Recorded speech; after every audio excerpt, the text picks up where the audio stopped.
Hello, everybody. This is Dr. Dan Cordelicchio. Want to welcome you to another segment of Destination Health Podcast, Finding Function in a Dysfunctional World. And I'm very excited today. As a matter of fact, we had a podcast before we did this podcast for the last 40 minutes. I'm talking here today with Sheryne Willson. Sheryne, welcome to the podcast. How are you today? I am doing really well. And I really liked that whole finding function in dysfunction. That's catchy. Finding function in a dysfunctional world. There we go. I love that. You like that? I'm glad that you like that.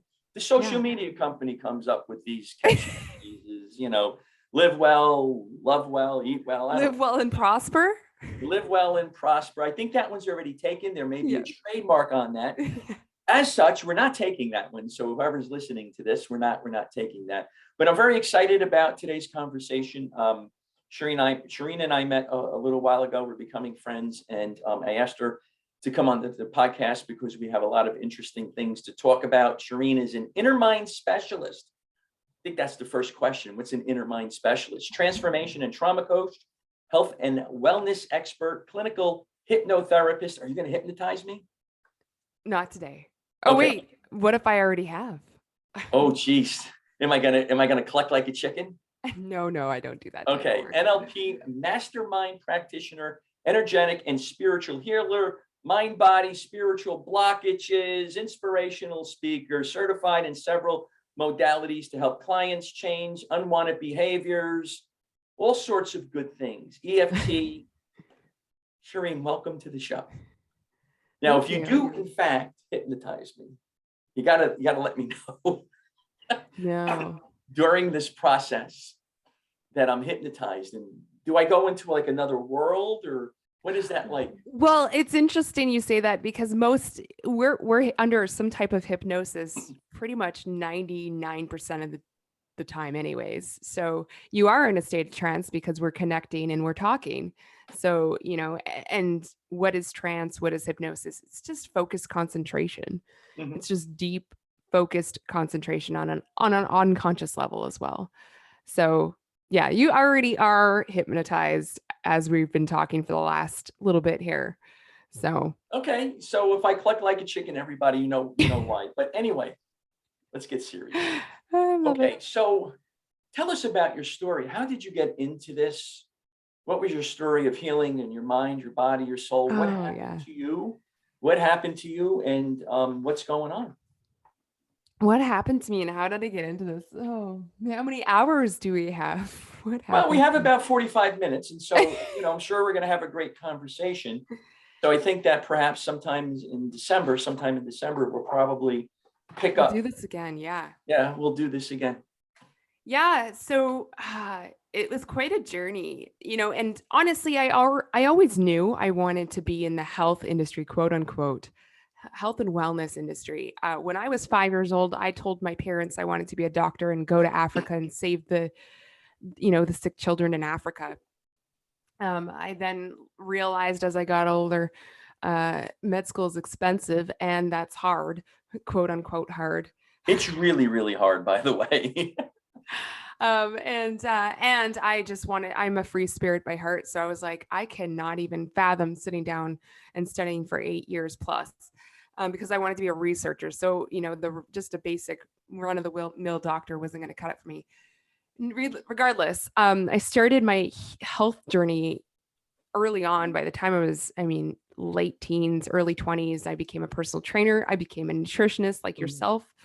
I also became a massage therapist because I loved using my hands. I loved the body. I loved the anatomy, loved all that stuff. So that I got in pretty quick about health and wellness and I really took care of myself. I was very intuitive and I realized, I don't feel good when I eat a bag of potato chips. So why would I eat a bag of potato chips? So I started to research why I don't feel good when I eat a bag of potato chips. And I started to gravitate to self-help, all that fun stuff, self-development, taking care of myself, all that good stuff. Fast forward to my late 20s, I decided I did want to go to med school and I started to embark on that path. Mm-hmm. However, the universe intervened and my father became ill. He had cancer And I was best friends with him. And it was a no-brainer. I put that dream of becoming a doctor on hold, and I took care of my father for the few months that he had left. And during that time, I began to realize kind of, what is life? I went through like an existential crisis of like, what is the meaning of life? What's the purpose of life? Why are we here? Does it really matter what title or status I have attached to myself? As long as I'm, I know it's so cliche, do what you love. As long as I do what I love and I'm happy. But that was so real to me because my father did pass away in my arms, and I saw how short life really is. How old was he, Sheryne, when he passed away? He was 66, so he was young. That's young. Yeah. I'm not too far from that, by the way. Yeah. Oh yeah, look at her. She's got What's funny, he had only been retired for like a handful of years too. So it was sad to see this man who had worked 40 plus years and now was going to spend, he was looking forward to retiring and now couldn't experience that. So yeah, I mean, that was my wake up call, and I took a break, and I ended up doing something completely different. I went to business and marketing for a little bit. I landscaped for a bit, spent some time in nature. Yeah, I just like, I totally stepped aside from the health and wellness industry because it was just too triggering at the time. However, I didn't deal with a lot of my emotions that were coming up when you lose a loved one. And even as you know, Dan, when you take care of a loved one who has cancer, it's very taxing emotionally. Yeah, I've been there. Yeah, exactly. Yeah, you shared a little bit. My dad, yeah. Yeah, you just aren't mentally prepared, even though we know so many people who are afflicted by cancer. It hits different. It hits hard. So I took a step back from all that and really focused on figuring what the heck am I doing? And it was a really tough time in my life. I ended up moving 4 or 5 times. I decided to go to school, not go to school, changed my mind, was going to become a nurse. It was just a lot of conflict. Needless to say, fast forward, my body started to break down. I started to feel the emotions of exhaustion. I started to experience some symptoms. I had some great events happen in my life too. I ended up, meeting a person. I ended up buying a home and all that fun stuff. I had some great things, but that's still stress on your body. And I began to break down, and I ended up having my own health crisis. I had my own cancer scare, which I'm not surprised. Both my parents have had cancer. One did not survive. And both of them have autoimmune. Actually, most people in my family have autoimmune disease. So it was only a matter of time and a mix of unfortunate circumstances that was, adding to the stress that my body gave up. And so I manifested, 5 different autoimmune diseases in a cancer scare. And that was my wake up call in, I'm not Superwoman. I can't keep suppressing these emotions. So I began my health journey, and I dove right back into the health and wellness industry, and I chose alternative therapies because I saw that the medical system, allopathic medicine just wasn't cutting it for the results that I wanted. And that was, I wanted to get my life back, my health back. So I went from, sitting on the couch, not being able to move, drinking 4 liters of green juice a day, raw vegan, enzyme therapy, a bunch of other alternative therapies. I did 30 different modalities, and I ended up stumbling across natural bioenergetics, NLP, and hypnotherapy. And what was interesting is that all the health modalities I was doing I was getting progress. Okay. If you do raw vegan, cut out sugar, if you do the things, you will see a physical difference. And I did, but I was only 60% better. And I didn't quite understand why. And I remember thinking, what if it's in my head? What if it's my emotions? What if my emotions are making me sick? What if my grief and my sadness is what's really bogging me down? And so, yeah, I came across this woman who's certified in natural bioenergetics, and I went and laid on her table, and she did a bunch of weird stuff to me and made me think a bunch of phrases. And I felt like somebody had plugged me back into earth. And it was such a weird experience. And the next day I woke up and I had my first solid bowel movement in 2 years. Oh my goodness. And it's interesting how alternative therapies, when they say, I did some weird stuff, but I liked it. I didn't know what it was at that time. I did some weird stuff. I love it when when there's that description as such. Yeah, right. Like you're a chiropractor. Like, Right. he cracked my neck, and then I felt like everything was right in the world. Yeah, everything was right in the world. I hear that all the time, and it was all good. Yeah. Not only was my neck pain gone, but I felt good, and I felt one, and all of that. So I find that because we're more than just mechanical beings, and that right. when what you do, the physical does affect the mental, the emotional, and the spiritual. And so yeah, I began to heal, I say, from the inside out. And that process took a couple years. And during that time, I also decided I want to do this. I had such incredible results. I want to get certified in this because I want to help other people. Right. And that's how I came to this. That's a very, I'm sorry you had the cancer scare, you have autoimmune. I didn't have the cancer scare. I had the heart attack, and I have autoimmune conditions that have plague, but you'll always overcome that. That's what we're here for. Now, you spoke about the meaning of life. Yeah. Okay. Spoke about the meaning and purpose of your life. What did you come up with? What's the meaning of your life, Sheryne? Then or now? Because obviously that's definitely both. What was it then, and what is it now? I think then at the time, I really began to realize how important time is and what time is and how it works for us. Time works for us if we choose it, and that it's not a race to the finish line, because I had witnessed my father, quote unquote, race to the finish line. Like, he worked for the government, climbed this great corporate ladder.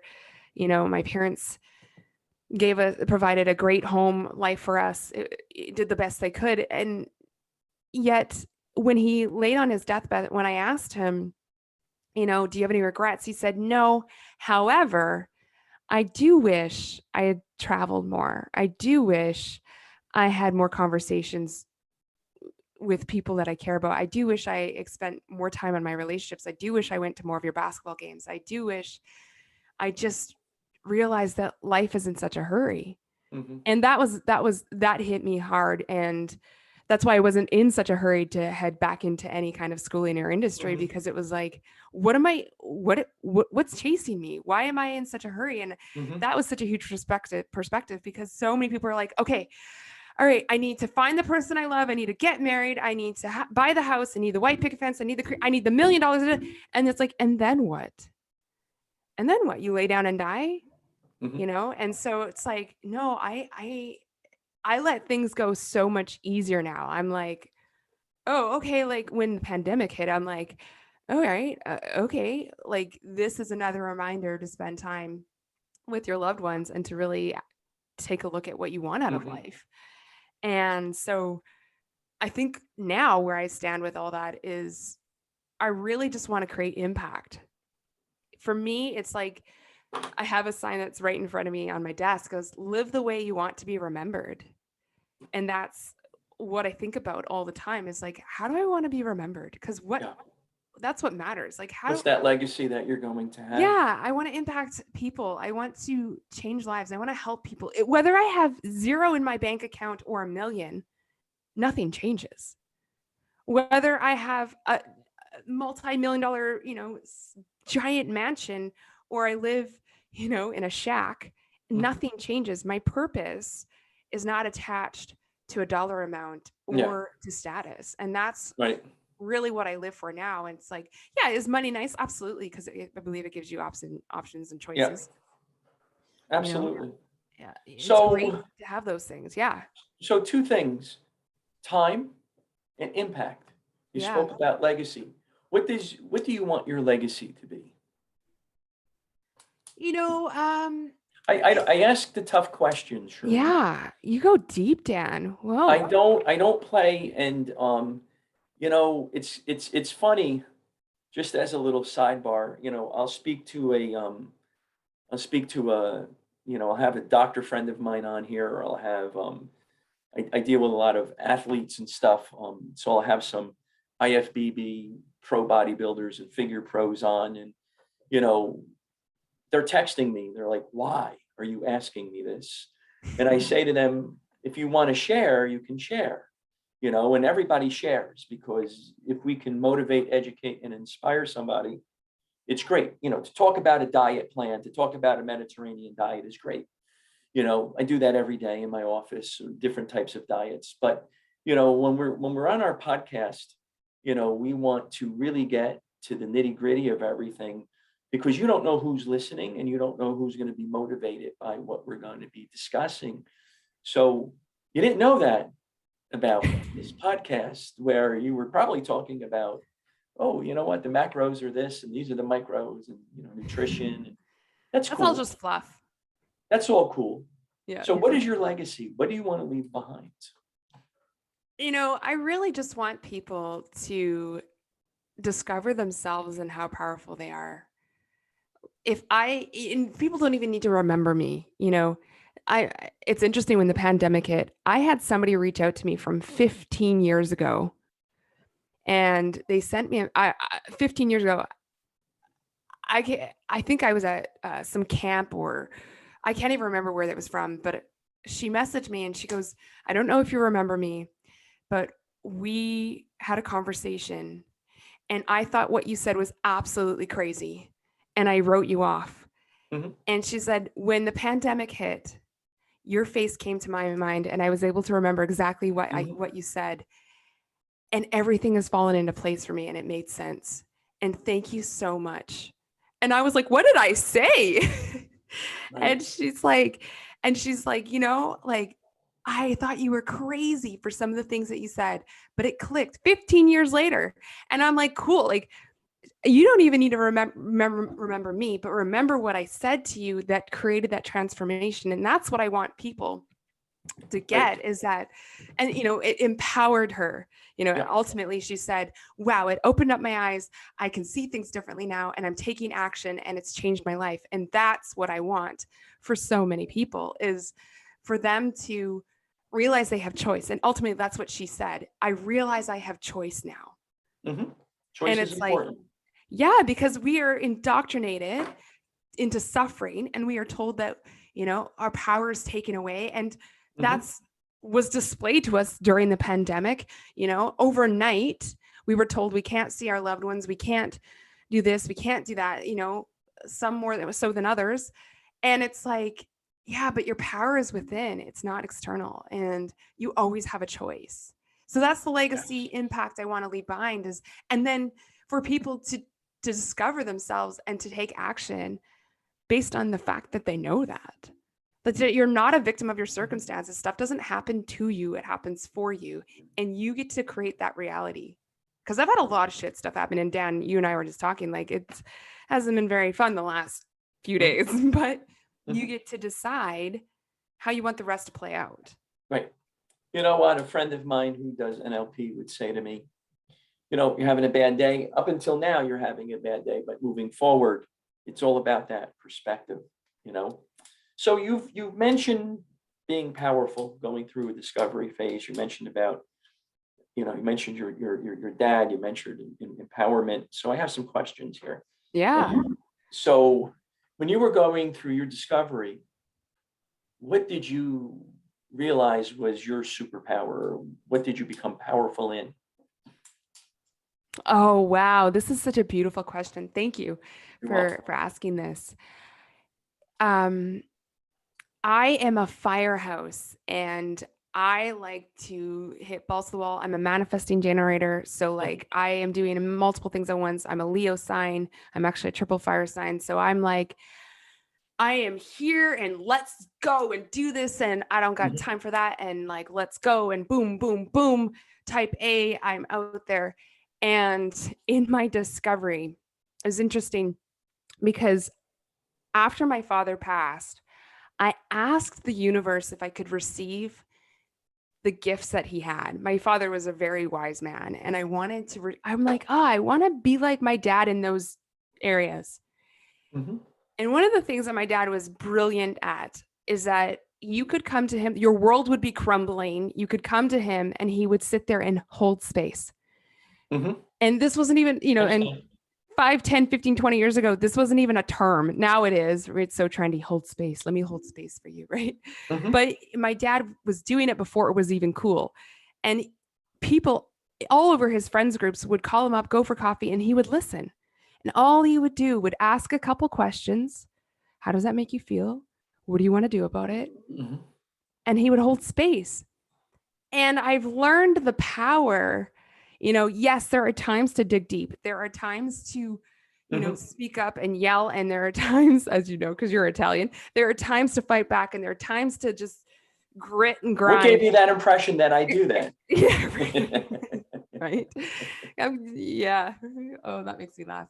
There are times to give it your all. And yet there are also times it's just as powerful to sometimes sit in the storm and wait Mhm. and to hold space for others and yourself. And that has what I've learned in my discovery is that you don't have to always light a match. Mhm. Sometimes you just need to sit there and wait Yeah, I and it will agree. pass. And that's why I love doing what I do, because I feel that I give people that opportunity for the Mhm. 90 minutes to 2 hours they're working with me at a time. Mhm. I'm like, I'm just going to hold this space for you Right. and let I you get it. examine it. Right. 100%. Those are beautiful comments. Now, your dad empowered you, right? Give Yeah. me give me a couple of few ways in addition to what you've already discussed and how he empowered you. Then I'm going to follow up with another question. How he empowered me. He taught me a lot about communication. My dad read a Very lot of, important. Yeah. sorry. Very important. Communication is very Yes. important. Yes. It's He read a everything. lot of books. My dad was a reader. He'd probably read a book a week. Mhm. For 20 years. So he was very wise, educated, and he loved John Maxwell, and he was Mhm. huge into self-development. And my dad was very good at conflict resolution. I'm sure my mom had something different to say, has been married 40 Well, I years. mean, that's just normal, right? That's just Yeah, normal. right. But So, I feel my dad was very good at conflict resolution. And my dad and I would write letters. And if he had a discrepancy with me, he would write in a letter and express to me, hey, I'm really disappointed on how you handled this and how you spoke to me. And the way he did that taught me so much about conflict resolution. mhm. And he was teaching me NLP before I even got into NLP. Mhm. And that was so impactful. And so I would say, I would say that is one of the other attributes that really impacted me, that created power. Because when you know how to share your emotions and now how to process somebody else's emotions, that's a powerful place without jumping to conclusions or losing 100%. your cool and blowing shit up. Mhm. Part of my language. That's a powerful place. So Yeah, I get it. So, who else has empowered you, and how have they empowered you? who else has empowered me? Whew. I think every single person I meet empowers me because everybody has a story, and that's so Mhm. cliche. Everybody empowers No, me. you know what? It's really true. I mean, I'm sorry to interrupt, but it's really true. Everybody does have a story. Everybody has something. It's like your mess is your success. I belong to this group, and that's what we talk about. Your mess is your success. Yeah. And we all have something. Nobody has, nobody gets up in the morning and somebody's making you bacon and eggs, and you're having tuna salad for lunch, and then you can go play in the park. It's just not real. Everybody has something. I mean, I do. We all do. I've spoken about it freely here on the podcast and so forth and so on. So we all have that. We all have different mentors. So it's all good to discuss this. Like I said, we're looking to touch somebody's life here today. When this is released. So hopefully we get 1 million views, and at least half of those people are ready to rock and roll in their life. Yeah. So a lot of people empower you. People every day you're empowered. Can you think of one individual recently? Could be a month, a week, a day, 6 weeks, 6 months ago, who really had a positive impact on your life. Oh. How did they do it? I never ever thought I would say this. I've talked openly on Clubhouse and other podcasts, I've never really had a great relationship with my mother. However, I did a lot of work around that and a lot of forgiveness. And this summer, my mom is 70, almost 70 or 70. And this summer I saw her, she was helping my aunt with her bed and breakfast. And my mom would get up at 7 a.m. and go until 9 o'clock at night. And she is a powerhouse. And I don't know where her energy comes from. And she would go and serve and go and serve. And it hasn't been easy for her. You know, losing my father after 40 years has been really hard. And that really empowered me because I was like, wow, where does she get that stamina from? And just her hard work. Like, I don't know. I don't know if I could work as hard as she does some days after all she's been through, you know, like that's a lot. That's a lot. Right. So she's really empowered me. Just admiring her mental and physical toughness, more so physical. Like, it's just like, wow. That's always important. And even if you have a rough relationship, you do find, as time goes on, you do find some, you know, pearls in there as time goes on, right? You sit there and you can say, well, I went through a tough time with my dad, right? And, you know, and then at the end you say, wow, he was teaching me lessons. Maybe he knew, maybe he didn't know, but he was teaching me lessons. And this is what I see in him, you know, and totally. Right. And growing up where I grew up in an immigrant family, in an immigrant neighborhood, it was always lessons, you know, it was always a lesson, you know, because to come to, you know, this country, any country of your choice, you know, and you want it to be the best you can be, you know, coming to America for my family was that American dream. And so, you know, you would watch, and I listened to this podcast, and this one individual said that his father was a janitor, and 3:30 every morning he watched greatness. So everybody's like, what is that? You know, I mean, you know, you're looking for some, you know, Sheryne, you're looking for something, you know, so significant the way he said this, you know, and somebody finally asked, what is that? What greatness did you see? My father going to work. Yeah. Let me say that again. My father going to work.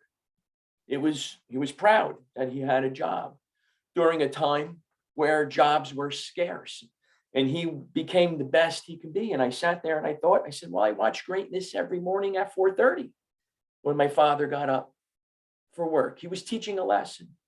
You know, everything they did back then was teaching a lesson. I do the same with my son, by the way. You know, I do the same with my son. You know, everything's a lesson, I say to him. You don't fail in life. There's that old cliche. You don't fail, but you got to learn and you got to grow. You know, if you have a bad hockey game, you got to learn from it, right? What did you do? Well, I was talking to my girlfriend, Dad, until 2:00 in the morning. We had to get up at 6. Well, maybe you shouldn't do that the next time, you know? Yeah. Right. You know, that type of a thing. So I want to be that powerful force in his life, and I want to empower him. That's very important to me.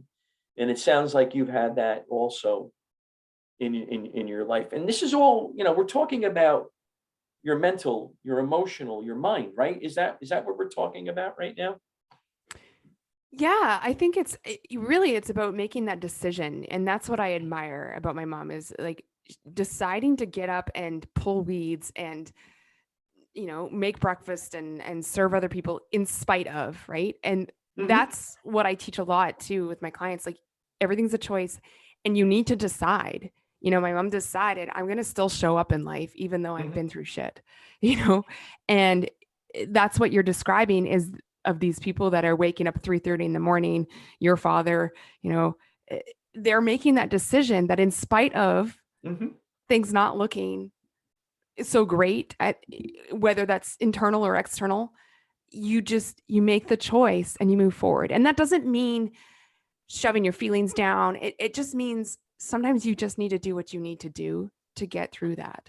No, I think when you're honest with yourself and you're honest with your feelings, then you can express yourself more, right? Yeah. I think once you suppress, you become anxiety ridden. You know, you get a little anxiety, you get the little depression, you got all of that going on. I don't think it is. I think once you express yourself, my son expressed himself with some issues last week, and it was like a transformation for him. He was able to deal with everything a lot better as opposed to suppressing it. And when you're expressing yourself, you don't have to be mean. It could be a conflict. Like you said, you mentioned the word conflict resolution earlier, right? Maybe you're having conflict with somebody. It could be your significant other, it could be a brother or sister, whoever it is, a parent. And, once you're honest and you do it in such a way where, you feel comfortable in discussing, I think there's empowerment in that too. What are your thoughts? Yeah. I mean, based on some of the things I've learned about psychology and the unconscious mind, I would say one of the biggest human needs that we need on a psychological level is validation. And how do we get validation? Mm-hmm. Right? Through being heard, through speaking up, Mm-hmm. This hurts, this bothers me, I need this. And that validates, I exist and I'm here. Do you see me? Do you hear Mm-hmm. me? And it's huge. It's huge. I would say that's when we're validated as individuals, we can conquer so much. Look at a 5-year-old that runs to you with a picture. Daddy, mommy, look at what I drew. Like, Right. This kid does not pay the bills. This kid is not going to the Olympics. This kid drew a pig on a white piece of paper with a broken crayon. And what do we say? That's amazing. That's Good amazing. job. Good Awesome. job. The kid Awesome. has snot on its face. It does not do anything for you other than paint this picture. And yet we validate his existence. And they're the happiest individual in the world at that point, right? They're just beaming because that's right. Mom and dad think I'm the best in the world. Yes. Awesome. So tell me about NLP. Now, we know some famous people that do NLP. I have a friend of mine that does NLP, and I'm part of a group with him, and he does NLP. Language is important. And there's a business, you can use it for business, you can use it for personal. What is NLP? How does this work? What is this NLP stuff? I love NLP. Neuro linguistic programming. There's so many different takes on it, and there's so many uses for it and definitions. My definition is really using language to understand the unconscious mind, which displays a person's core values and beliefs, their internal representation of the world. So knowledge is power in that way. And then using language to transform the unconscious mind so that it can bypass some conscious beliefs that are holding us back. So it's really using language to, unlock your potential without even knowing it. And it's such a powerful tool. And I wish everybody understood it and knew how powerful it was. Because I feel like I have a secret every time I talk to people. I'm like, oh, that's so interesting, because I can listen to somebody speak, and based on their language that they use, it tells me so much about them. So much. And I'm not talking like, oh, my favorite color is purple, but versus like, yeah, like, I don't want to be a burden to you, so don't worry about it. Versus, I'm really busy today, so don't worry about it. Like, there's a million different ways that we can say one thing. Why did they choose that particular way of saying it? So tell me, what are some beliefs that you come across with your clients that are kind of a pattern, and how do you get them out of that? If you can discuss that. I think, that's a great question. I talk a lot about this, in that the number one programmed pattern that we have due to societal structures and constructs is, I am not enough. I am not enough, and I owe you, and I need to give more, especially oh, I'm sorry I'm late. Why are you apologizing? Right? Like, just, okay, what this person believes that they're responsible for everything? Question Mhm. mark. So I would say that one of the biggest limiting beliefs that I come across is I am not enough. I'm not good enough. I owe the world more. I owe people more. I owe myself more. And Mhm. that comes from, I give the example of even watching a commercial when you're 3 years old. Get this shampoo because it makes your hair shinier. Right, right, Why right, does my right. hair need to be shinier? What's wrong with my hair now? Yeah. Like, that's subliminal messaging. What's wrong with my hair? It Mhm. needs to be shinier. And what happens if my hair is shinier? Mhm. Oh, the woman has the man of her dreams. Oh, the woman is in a Yeah. mansion. If you Oh, tell two people and you tell two people, and if you tell two people, yeah. and everybody's going to have this great, great hair. And we all went Yeah. out and we all bought that back then, right? Yeah.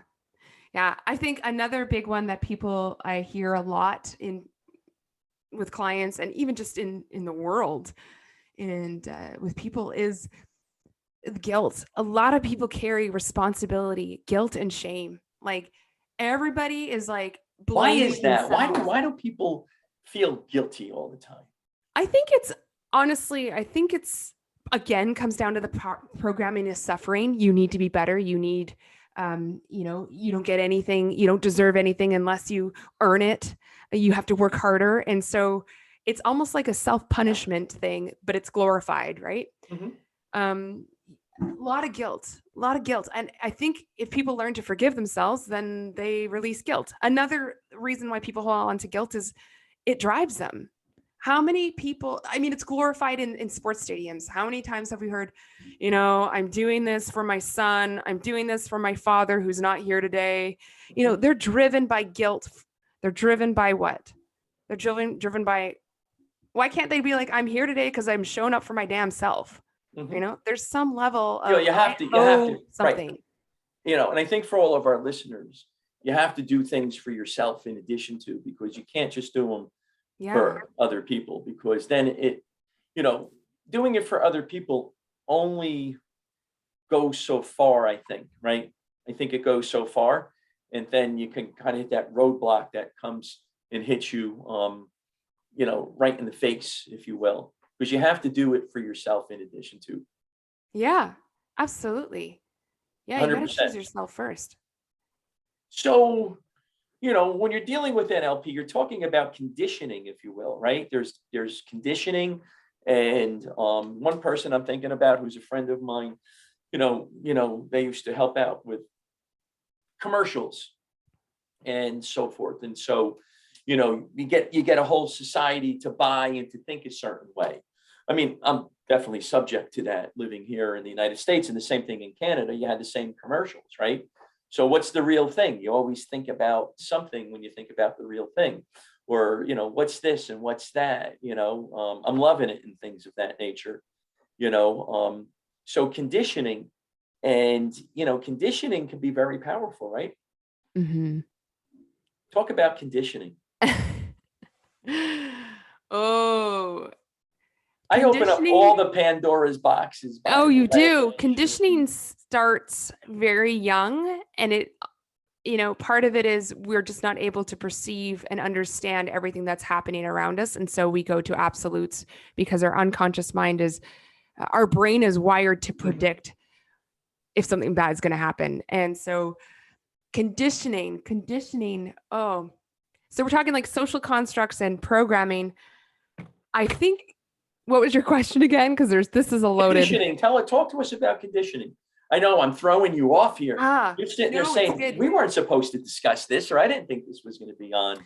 Conditioning happens as young as when you're in the womb. And I've talked about this before, is, even something as simple as having an ultrasound and being put into a percentile, right?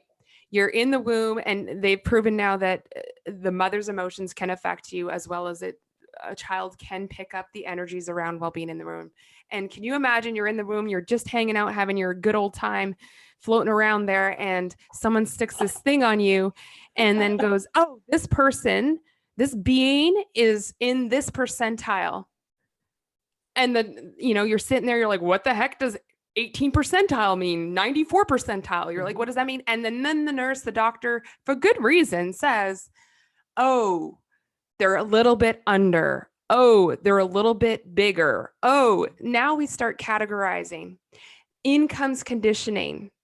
What's wrong with me? You know, in comes in.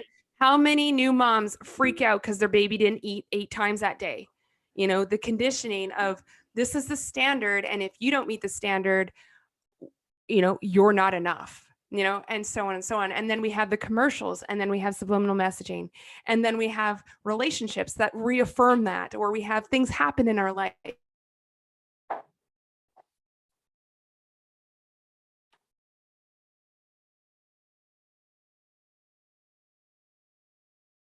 You know, the guy ghosts you, or storylines because we've been conditioned that something's wrong with you. So conditioning is a big problem. And that's why I like NLP is because, and hypnotherapy is because we're able to go back and get rid of some of those beliefs, programs, conditioning, pre-programming that's gone on, and set a new story and a new message, which is much more productive than a lot of the conditioning. But I won't go too far into. I could. That's a big box of worms there. We could get into what is the purpose. Well, we're going to get into that. We're about 45 minutes into our podcast right now, believe it or not. And so we're going to be wrapping it up soon. But when we get off, we're going to put part 2 in. Yeah. Okay. Because I think I want to get into conditioning. I think I want to get into trauma.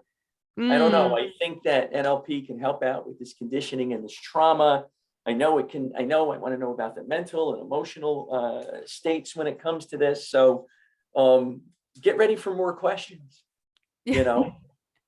So if you can leave our audience with the top 3 aspects, or as we say in Northern New Jersey, things that we've discussed today, what are they?